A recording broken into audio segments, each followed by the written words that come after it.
Espacio de investigación feminista.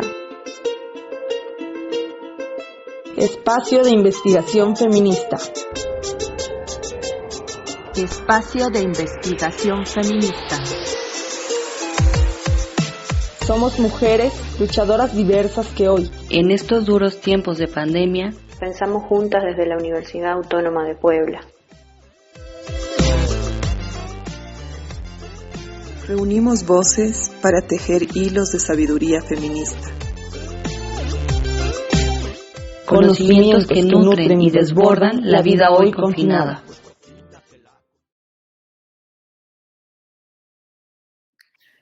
Buen día, buenas tardes o buenas noches, según el momento en el que ustedes tengan a bien ver este nuevo trabajo que estamos ensayando dentro del equipo de investigación feminista anidado en la Universidad de Puebla. Hoy nos hemos propuesto, entre integrantes del equipo, dos compañeras nacidas en Bolivia y que están haciendo acá sus estudios de posgrado, y dos compañeras que somos mexicanas, tener una conversación y pensar juntas sobre algo que vemos repetirse en los países y que vemos que produce efectos verdaderamente nocivos para nuestras propias luchas. Y estamos hablando, o queremos pensar, haremos el ejercicio de pensar juntas, de poner atención a eso que entendemos como un dispositivo, como un mecanismo de polarización política que atrapa el espacio de discusión pública en determinados países, estableciendo justamente una simulación de antagonismos, por lo general, protagonizados o encarnados en voces que se emiten desde el Estado, por un lado, y sobre todo con mucha fuerza desde gobiernos progresistas, y por el otro, voces empresariales, voces de élite, que se presentan y arman la discusión pública, insisto, como una cuestión que simula antagonismo, pero que en realidad lo que va produciendo es una polarización que va dificultando enormemente la posibilidad de enunciación y la posibilidad de deliberación de otras miradas, de otras perspectivas.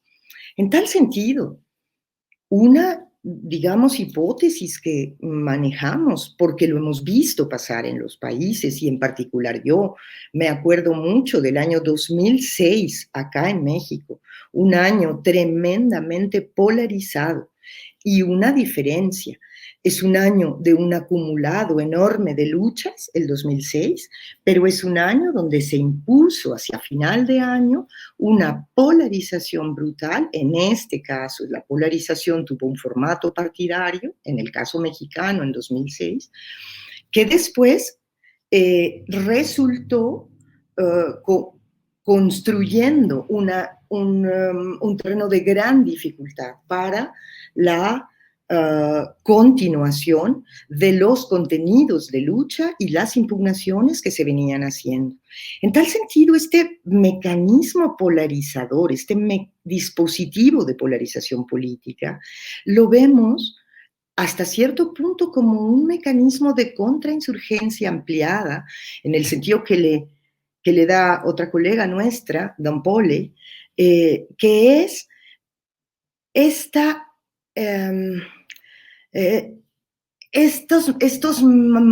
maneras en las que se impone sobre el mundo social un discurso reducido, un discurso opaco, un discurso que enmascara, y que, insisto, dificulta dos torrentes insurgentes en el sentido más amplio de la palabra. Obtura y dificulta las luchas de las mujeres y de los feminismos, tan presentes y tan vigorosas en todo el continente, y dificulta y entrampa, oscurece, digamos, la constelación de luchas en defensa de los bienes comunes naturales, del agua, de los bosques, de los ríos, de las semillas, etcétera, que se están dando bajo formas políticas igual no plenamente liberales, es decir, opaca las voces populares autónomas. Es una manera de enmarcar, de encorsetar, digamos, el discurso público y de obligar a las voces a ceñirse a uno o a otro polo, silenciando, finalmente. Así lo enmarcaría, compañeras, para detonar, digamos, el ejercicio. Tal vez podamos pensar en momentos altamente polarizados y polarizantes que hayamos vivido, y la convocatoria es reflexionar sobre eso. Bueno, siguiendo un poquito con la invitación de Raquel, a pensar juntas estos contextos que se nos están imponiendo. Bueno, habla Claudia, soy boliviana, y en los últimos años nosotras hemos vivido en el cuerpo, o sea, todavía lo tenemos atrapado en el cuerpo como una experiencia muy reciente, la polarización del año 2019, que ha sido bastante agresiva para nosotras, sobre todo para las colectividades feministas y, como bien dice Raquel, para aquellos esfuerzos tejidos lentamente en las luchas contra el extractivismo que se nos impuso por un contexto polarizador luego de las elecciones del 2019. Y como ya dicen otras compañeras, nos han secuestrado la política, ¿no? O sea, es como una especie de expropiación muy fuerte de poder dar voz nuestra sobre el escenario público, y además porque ha habido mucha violencia en las calles, ¿no? Eso aunado a la pandemia, al último año de crisis, al último año de muerte, ¿no?, que se ha vivido en nuestros territorios, también nos ha fragmentado, digamos, o nos ha obturado la capacidad de seguir hablando sobre este tema. Y ahora, en los últimos meses, en Bolivia otra vez ha salido este mecanismo, ¿no?, de polarización, cuando creíamos que ya habíamos pasado quizás o se había estabilizado un poco la crisis política partidaria, pero bueno, ya se puede ver con claridad que estamos en un contexto que continúa todavía bajo ese mecanismo polarizador, ¿no? Para nosotras en Bolivia, sobre todo desde los lugares donde nosotras hablamos, por lo menos ya a un año del conflicto, hemos identificado que lo que hace la polarización es construir los binarios patriarcales en los que nos han puesto pues siempre, ¿no? Entonces es como, es una lucha desde los feminismos para salir de esos lugares a los que nos han impuesto desde hace muchísimos años. Entonces ya como que en el último tiempo hemos empezado a poder reflexionar sobre la forma en la que nos fragmenta, la forma patriarcal de la política que está ingresando dentro de nosotras, dentro de las mismas organizaciones, y cómo defender, o mejor decir, cómo, digamos, desacatar esos mandatos polarizadores también es una lucha, ¿no? Entonces nosotras como que empezamos a decir, nuestra lucha también está en la medida en la que no entramos en este par binario de entendimiento del mundo. Y hemos vivido muchísimos momentos en la que la polarización ha sido la estrategia para que no podamos nosotras por lo menos dar continuidad a nuestras luchas, y además como una especie de oscurantismo que se nos impone para que, sobre todo en los territorios, los mecanismos de expropiación y extractivismo continúen, porque mientras la polarización es muy fuerte en el escenario público, por ejemplo en Bolivia, estos meses que ha sido muy fuerte la polarización entre los partidos políticos, hay muchos pactos entre ellos mismos para desarmar toda la institucionalidad que garantiza la titulación de la tierra, por ejemplo. El INRA está totalmente amenazado, que es esta institución, y se han empezado a cambiar muchas personas que están garantizando estos procesos. Y se puede ver, ¿no?, cómo el escenario público polarizado es funcional para que el extractivismo continúe silenciosamente en los territorios. Otro caso, por ejemplo, es cómo se va desmantelando el cuidado de los bosques. Ha habido como un cambio en todo el personal que garantiza el resguardo de los bosques en medio de este contexto polarizado, al igual que se introduce y se institucionaliza la extracción de minerales en muchas reservas naturales, ¿no? Entonces, como que ya se nos está haciendo muy evidente de para qué opera, ¿no? Para qué opera este mecanismo polarizador. Bueno, eso podría decir por ahora. Sí, un poco en la misma línea de lo que plantea Clau, también pensando desde Bolivia.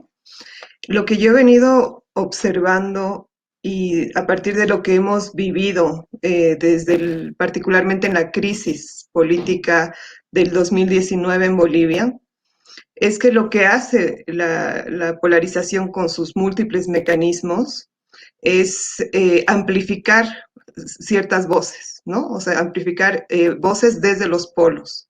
Entonces, de pronto se imponen dos formas de comprender la realidad que estamos viviendo de múltiples maneras, que están atravesando nuestros cuerpos, que hemos vivido una crisis que casi ha sido una guerra, que nos ha llevado al borde de una guerra civil.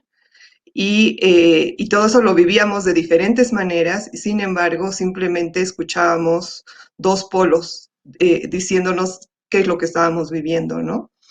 Entonces, esta amplificación de ciertas voces opaca la capacidad de escucha y la capacidad de comprender colectivamente qué estaba pasando, ¿no? En ese sentido, yo siento que la polarización lo que hace es encubrir. O sea, por un lado, encubre y fragmenta la posibilidad de política más allá de las dos voces que se ubican en los dos polos, y por otra parte encubre lo que tienen en común esos dos polos, ¿no? Un poco lo que decía Clau ahorita, ¿no? Que es un proyecto desarrollista, extractivista, ¿no? Nosotros, el momento de fuerte polarización el año 2019 a finales viene justamente después de una elección, ¿no? Donde había mucha gente en las calles poniendo, digamos, y además se venía ya no solamente desde esa gente que estuvo con más fuerza en las calles en el 2019, hablando contra, digamos, la prórroga de mandato de Evo Morales. Es algo que ya muchas voces le habían dicho a Evo Morales, incluso dentro de su partido, lo complicado que era prorrogar su mandato. Sin embargo, el momento fuerte de la crisis de la polarización, lo que hace eso es ocupar, digamos, eso que se venía diciendo desde múltiples voces en una sola voz, que es la voz opositora, ¿no? Entonces, todos los que decían que la forma de prorrogarse en el mandato era algo no deseado desde muchas visiones, termina siendo una cuestión solamente de una oposición y se termina asimilando a la derecha, ¿no? Entonces ya la capacidad crítica de toda esa ola que venía diciendo cuidado con la prórroga del mandato desde diferentes lugares, termina siendo una cuestión manejada simplemente por una oposición y amplificada desde ese lugar, ¿no? Entonces, en ese sentido, yo creo que la política boliviana, particularmente en los años 2000, durante la guerra del agua, durante la guerra del gas, ha ido construyendo sentidos comunes que han ido marcando, digamos, las diferentes formas de politicidad ha ido marcando la agenda política. Pero el mecanismo de polarización lo que hace es inhibir esa capacidad, esos sentidos comunes y esos mandatos que venían desde otros y múltiples lugares, fragmentando las voces que plantean otras comprensiones de la realidad y poniendo en el centro solamente este par binario de las voces polarizadas, ¿no? En ese sentido, para mí es tan complejo, ¿no?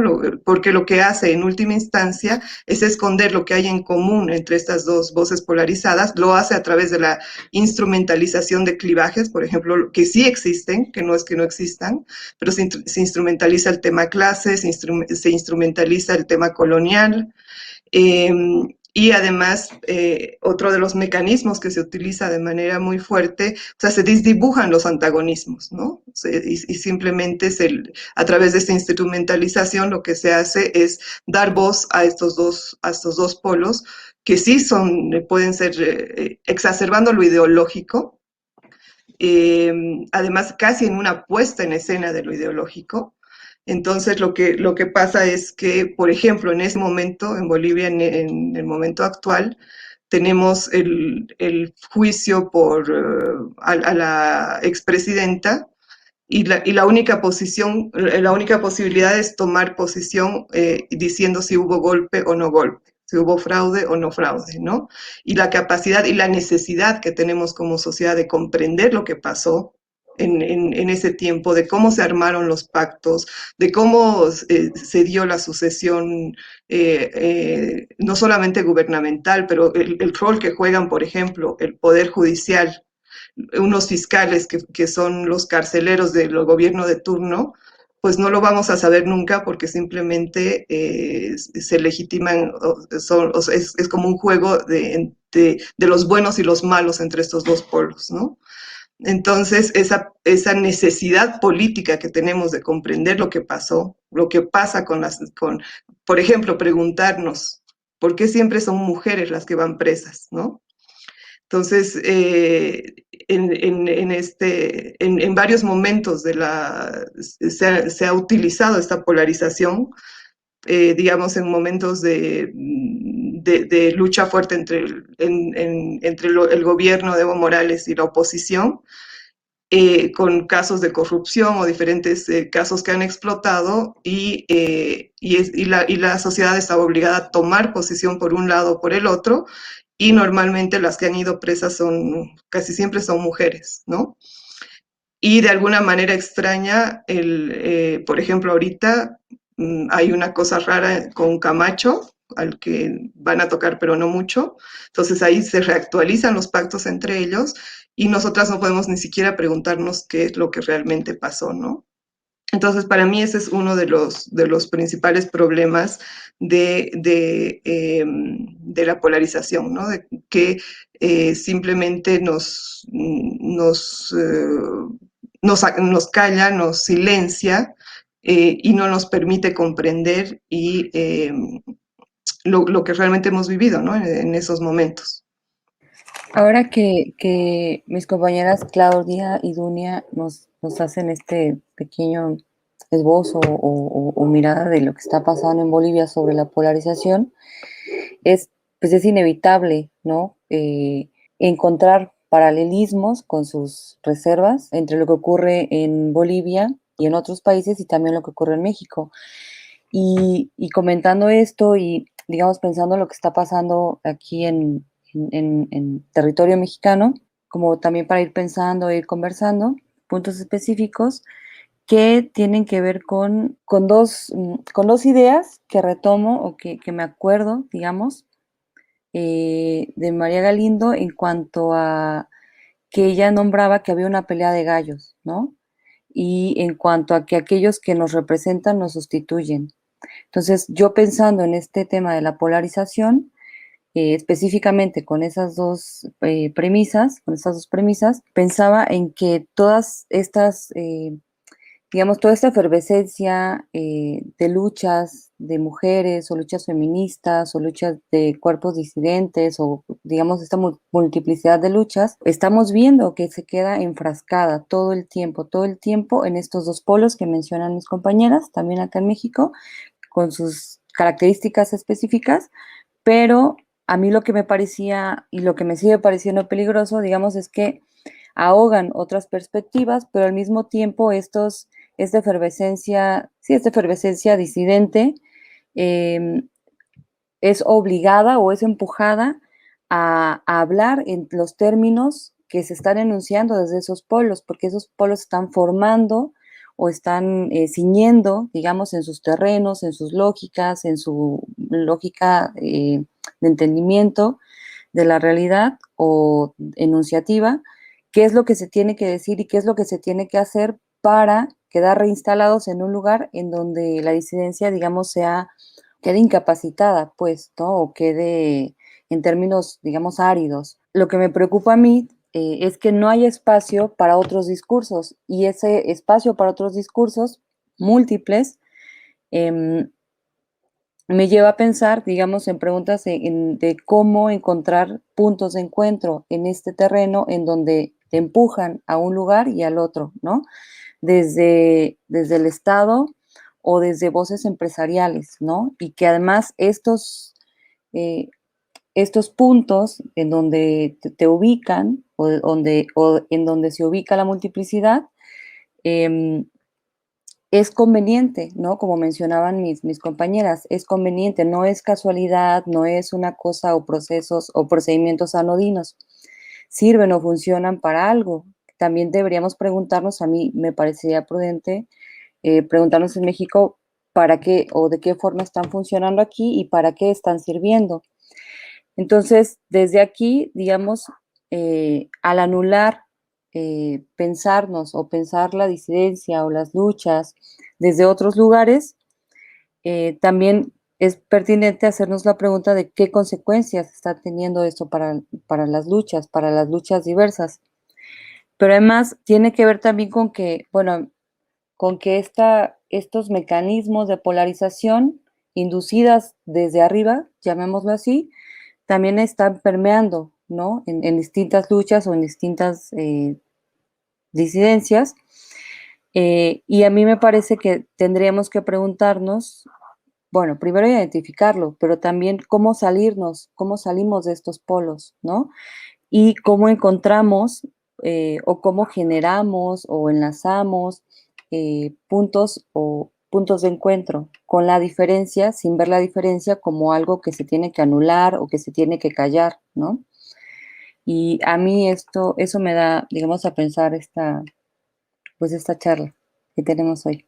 Bueno, me quedé con esta pregunta que dice Astrid, ¿cuáles son las consecuencias de este mecanismo? Y bueno, se me viene uno a la mente ahorita, es como que hemos vivido, digamos, en el último tiempo nosotras en esta dinámica polarizadora en Bolivia, y es como esta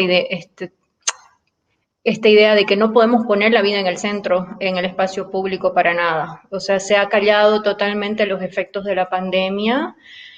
No sabemos qué está pasando, el tema de los cuidados, el tema de, no sé, cómo procesar los efectos de tanta agresión que se ha vivido en Bolivia por la crisis y más la pandemia, más los extractivismos, no son posibles de poner en la discusión pública.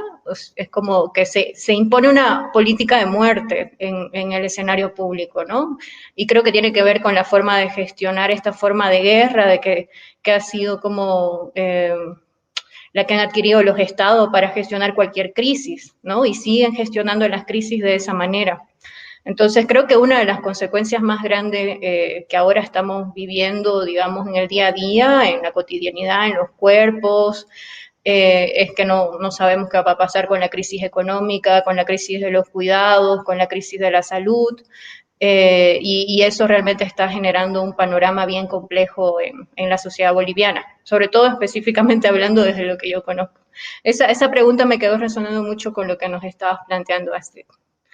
Sí, yo quería poner 2 puntos más en relación a la polarización que, bueno, han estado circulando acá, pero que me parece que son muy centrales. Es que estas voces polarizadas lo que necesitan es simplemente soporte acrítico.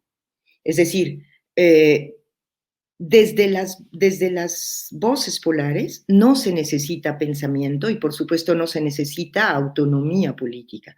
Se necesita simplemente porristas, se necesita simplemente adherencia ciega, se necesita simplemente adscripción acrítica a una perspectiva o a otra, ¿no? Yo, digamos, desde el caso mexicano, como lo vemos ahora, eso es una de las cosas que se siente con una enorme presión y sí es a veces altamente preocupante lo que pasa en medio de este mecanismo polarizador, donde voces críticas, señalamientos específicos, etcétera, son inmediatamente soslayados,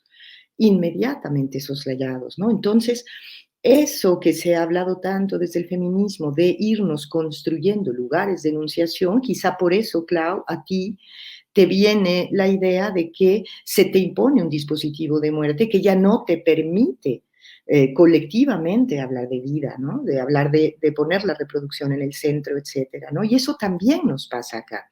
Y nos pasa otra vuelta todavía, que es esta expropiación de argumentos o de perspectivas para descafeinarlas y devolverlas, digamos. A mí me indigna mucho, digamos, en el ámbito mexicano, cómo nuestra pues tenaz y durísima lucha contra todas las violencias machistas en contextos de guerra, de guerra no declarada, como lo tenemos acá, de repente se vuelven digamos, objeto de simulación por uno de los polos que se presenta como cercano o trata de justo instrumentalizar, como decía Dunia, ¿no? Acá, en particular, en agravios muy hondos, dentro de uno de los polos, que es poner un violador para gobernador, y ahora,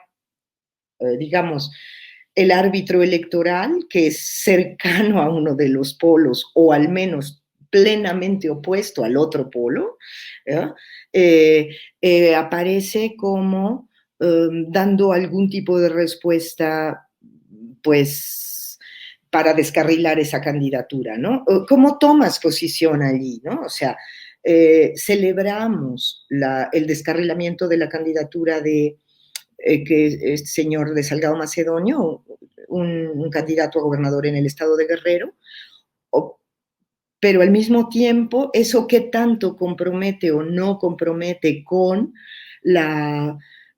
con el manejo tremendamente turbio del aparato electoral de organización de las elecciones? Es decir, a lo que voy es a que el mecanismo polarizador permea y atraviesa una gran gama de asuntos de la vida pública de los países, ¿no? dificultando la voz, ¿no? Sí, estaba pensando en lo que decías, Raquel, de cómo esta amplificación de dos voces no solamente es eso, sino es una puesta en escena de, por ejemplo, en el caso boliviano, la denuncia a Áñez la hace una diputada, una asambleísta indígena, entonces se pone en escena la mujer indígena contra la mujer blanca, digamos, ¿no? Y te dicen, y si tú osas hacer alguna pregunta sobre el apresamiento de Áñez, estás a favor de todo lo que es lo blanco, ¿no? Y sí, entonces llegan a unos niveles de adscripción, o sea, la Pati Chávez hablaba de lealtades, te piden una especie de lealtades que no sabes ni a qué son, y lo que sí, y la única, y lo que te están diciendo es que no te hagas preguntas, ¿no? Simplemente tomes posiciones. Y en función a eso vas a estar del lado correcto, además que no queda en Bolivia, porque si esto se amplifica a nivel, por ejemplo, de los progresismos, entonces la capacidad crítica, lo que se quiere acallar son justamente las voces críticas o las voces que simplemente se hacen preguntas.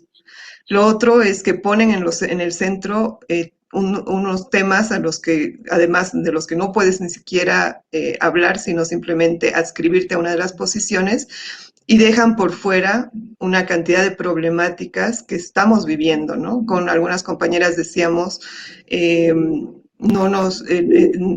es como queremos volver a evitar la crisis. O sea, entendemos que estamos en momentos de crisis donde han emergido y además crisis que hemos producido muchas veces, nosotras, por ejemplo, las feministas, ¿no? Y no nos dejan habitar esa crisis, porque simplemente ahora se trata de tomar posiciones, ¿no? Y ahí algunas compañeras en un diálogo que tuvimos nos decían, yo me siento sin piso, sin piso, sin lugar de enunciación, porque simplemente hay dos posiciones que tomar, ¿no?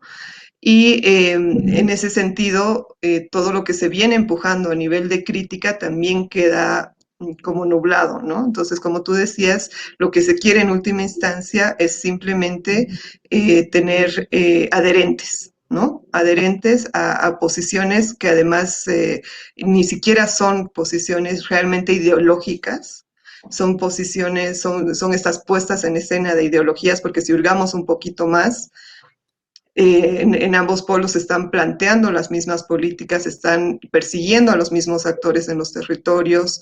Entonces es una toma, un tomar posición de manera, digamos, como falaz, ¿no? Pero tiene que ver también, yo creo, con una forma de hacer política muy ligada a las redes, con una circulación de noticias falsas, y con una violencia que se impone todos los días a tomar posiciones para estar del lado correcto, ¿no? Del lado de las izquierdas o de las derechas, ¿no? Y, por ejemplo, si nos vamos preguntando con cosas que hacen, como decía Claudia, dónde está nuestra vida en el centro, por ejemplo, nos preguntamos qué piensan estos señores sobre el tema del aborto, pues nos vamos a encontrar que no existen los tales dos polos, ¿no? Entonces ahí se encubren más bien posiciones totalmente reaccionarias en nuestras propias sociedades, ¿no? Porque ambos polos leen lo más reaccionario de las sociedades y apuntan a eso también, ¿no? Y lo disfrazan de cambio, en un caso con un discurso de democracia y en el otro caso con un discurso de revolución, pero en el fondo lo que están haciendo es potenciar el lado más reaccionario y encontrar, digamos, asidero en las formas más reaccionarias de nuestras propias sociedades, ¿no? Entonces, por ejemplo, nosotras que queremos cambiarlo todo y queremos transformarlo todo, estamos interpelando a esa sociedad, estamos interpelando a nuestras propias organizaciones en sus formas reaccionarias, y esto no nos deja, ¿no? Porque todos esos temas terminan totalmente nublados porque nos dictan unas agendas, unas puestas, porque además en momentos donde las luchas emergen con más fuerza, aparecen estos problemas donde hay que tomar posición, ¿no? Y aparecen también el tema del chantaje político, de que si no estás conmigo, estás contra mí, y que entonces, y lo hemos vivido mucho, ¿no? A lo largo de los 14 años de Evo Morales y durante las crisis políticas más fuertes, con mucha más violencia, de que silenciar, porque si no le estás haciendo el juego a la derecha, ¿no? Y no nos permite entender ese juego que va mucho más allá de estos dos polos. Pues hemos hecho un primer ejercicio bajo estos medios de pensar juntas. Justamente queremos que nuestra política no sea ni parecida a una política de guerra, y entonces no puede tener un dispositivo polarizante a su interior. Y eso ha sido también la razón para hoy pensar juntas sobre estos dispositivos que generan una polarización encubridora de los acuerdos verdaderos, que van contra la autonomía de las mujeres y de los pueblos, y que de alguna manera tenemos que seguir desbordando. Pues buenas tardes a quienes nos hayan acompañado, chicas, un gusto como siempre charlar con ustedes y hasta la próxima.